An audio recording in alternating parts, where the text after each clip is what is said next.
Assalamualaikum warahmatullahi wabarakatuh. Perkenalkan, nama saya Siti Farida, NIM 2019 2229 dari kelas Ekonomi Syariah 5. Di sini saya akan mereview 3 makalah sekaligus. Yang pertama yaitu Perang Salib.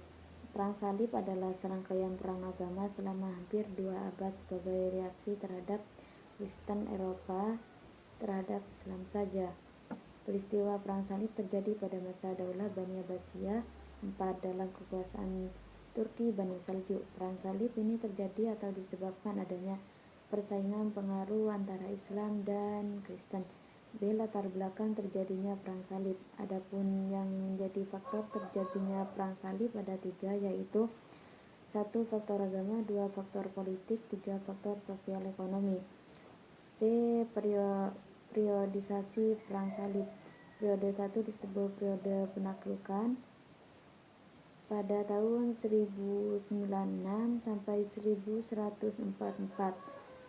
Periode 2 disebut periode reaksi umat Islam pada tahun 1144 sampai 1192.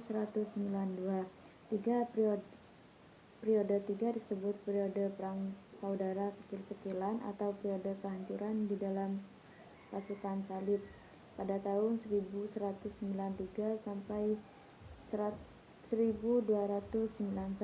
D. Pengaruh Perang Salib di dunia Islam. Akibat yang paling tragis dari Perang Salib adalah hancurnya peradaban Bizantium yang telah dikuasai oleh umat Islam sejak Perang Salib keempat hingga pada masa kekuasaan Turki Utsmani tahun 1453. Selanjutnya tentang sejarah peradaban Islam sebagai ilmu pengetahuan. Arti sejarah dalam bahasa Arab: sejarah tarikh yang menurut bahasa berarti ketentuan masa, sedangkan menurut istilah berarti keterangan yang telah terjadi di kalangannya pada masa yang telah lampau atau pada masa yang telah ada. Kata tarikh juga dipakai dalam arti perhitungan tahun, seperti keterangan mengenai tahun sebelum atau sesudah Masehi. Kemudian yang dimaksud dengan ilmu tarikh ialah suatu pengetahuan yang gunanya untuk mengetahui keadaan atau kejadian-kejadian yang telah lampau maupun yang sedang terjadi di kalangan umat. Adapun peristiwa yang dikategorikan sebagai peristiwa sejarah yaitu harus memiliki kriteria sebagai berikut. A. Peristiwa unik, tidak biasa atau terjadi secara fenomena. B. Peristiwa perubahan. C. Peristiwa yang bersifat kausalistik atau bukan kebetulan. D. Memiliki arti yang penting dalam kehidupan. E. Subjektif dalam hal penulisan atau penafsiran fakta objektif. 2. Sejarah sebagai ilmu pengetahuan. Kunto Wijoyo dalam Pengantar Ilmu Sejarah 1995 mengatakan bahwa sejarah sebagai ilmu terdiri dari 5 hal, yaitu 1. Empiris, 2. Memiliki objek, 3. Mempunyai teori, 4. Mempunyai generalisasi, 5. Memiliki metode. Menurut filsafat UI, Swajanto Powardoyo, ada 4 kecenderungan yang muncul pada masyarakat teknologis, yaitu realifikasi adalah gejala sosial yang memandang bahwa kenyataan harus diwujudkan dalam bentuk-bentuk lahir dan diukur secara kuantitatif. 2. Manipulasi. 3. Fragmentasi kehidupan. 4. Individualisasi.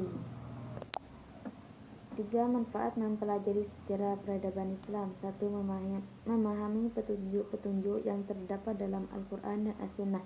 2. Menumbuhkan kebanggaan dalam jiwa setiap individu dari umat ini. Selanjutnya, peradaban Islam pada masa 3 kerajaan besar di Turki, Persia, dan India. A. Dinasti Utsmaniyah di Turki. 1. Sejarah berdirinya. Pendiri bangsa Turki adalah dari kabilah Oghuz yang mendiami daerah utara negeri Cina. Pada abad ketiga mereka pindah ke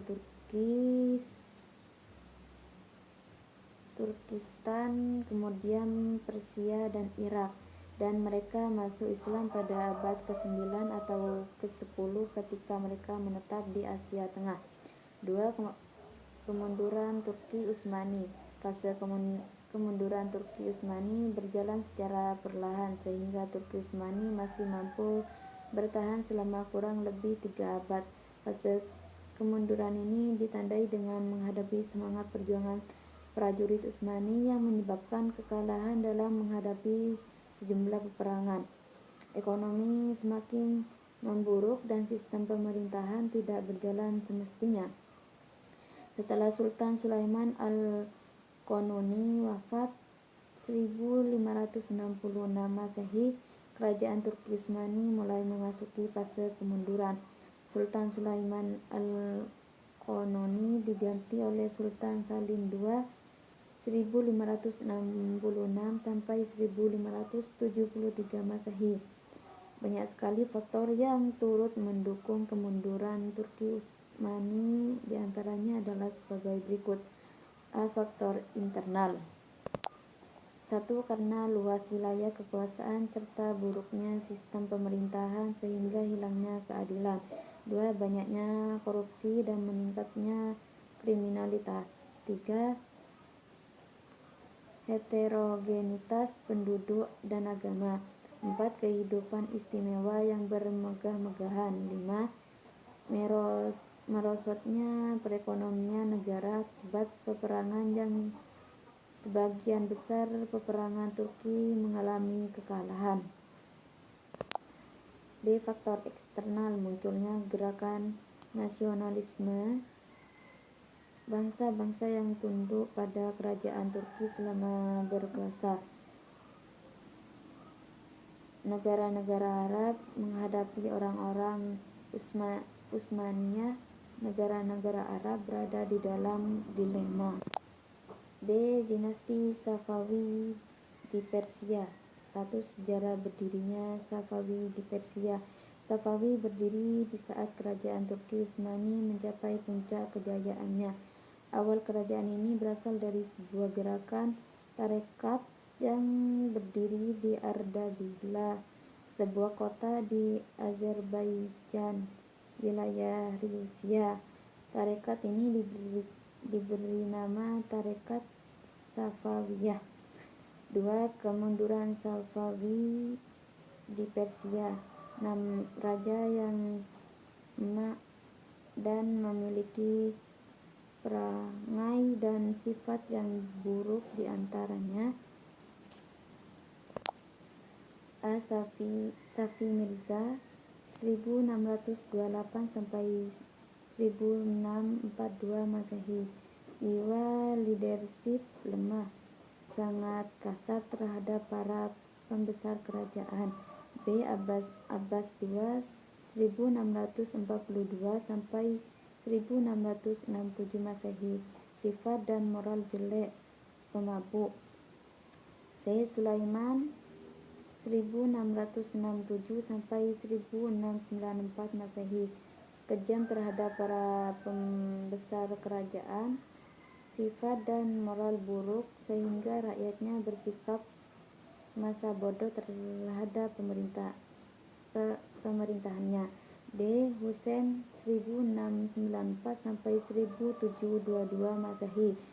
Memberi kekuasaan yang besar kepada para ulama Syiah. Para ulama sering menyalahgunakan kekuasaan yang diberikan raja.